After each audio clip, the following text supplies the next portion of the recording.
এই মুহূর্তে বড় খবর, অন্নপূর্ণা যোজনার তৃতীয় কিস্তির টাকা প্রত্যেকের ব্যাংক অ্যাকাউন্টের উদ্দেশ্যে ছেড়ে দেওয়া হলো। অন স্ক্রিনে আপনি যেই অ্যাকাউন্টে টাকা ক্রেডিট হতে দেখছেন, এটি হচ্ছে আমার মায়ের অন্নপূর্ণা যোজনার অ্যাকাউন্ট। সেখানে কিন্তু অলরেডি 3,000 টাকা ক্রেডিট হয়েছে। তো যারা টাকা পায়নি তাদের কি করতে হবে, তো অবশ্যই ভিডিওটি শেষ পর্যন্ত দেখুন। তো অন্নপূর্ণা যোজনায় আমার মায়ের অ্যাপ্লিকেশন বর্তমানে দেখতে পাচ্ছ যে 3,000 টাকা ক্রেডিটেড টু অ্যাকাউন্ট, এবং অ্যাকাউন্টের শেষ 4 ডিজিট এখানে শো করছে ফ্রম APBCP।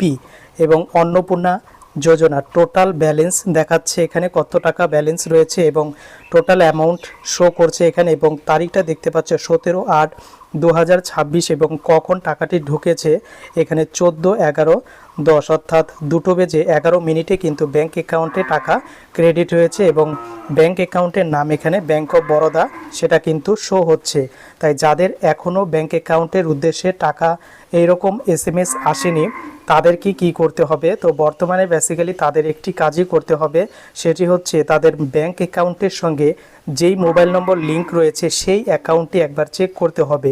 ধরা যাক আপনি অন্নপূর্ণা যোজনায় অ্যাপ্লিকেশন করার সময় যে মোবাইল নম্বর দিয়েছেন সেই মোবাইল নম্বরে কিন্তু এই SMS-টি আসবে না। আপনার সেই মোবাইল নম্বরে এই SMS-টি আসবে যেটি হচ্ছে আপনার ব্যাংক অ্যাকাউন্টের সঙ্গে মোবাইল নম্বর লিংক রয়েছে। তো সেটিতে কিন্তু এই রকম টাকা ক্রেডিট হওয়ার SMS বর্তমানে আসছে। তো যাদের এখনও টাকা ক্রেডিট হয়নি তাদের ভয় পাওয়ার কোনো কারণ নেই। 2 থেকে 3 দিন কিন্তু এই অন্নপূর্ণা যোজনার টাকা দেওয়া হবে, যেহেতু একটা হিউজ অঙ্কের টাকা। তাই অবশ্যই কারা কারা টাকা পেয়েছেন কমেন্ট করবেন, এবং যারা টাকা পাননি তারা একটু ওয়েট করবেন। আশা করছি টাকা কিন্তু পেয়ে যাবেন।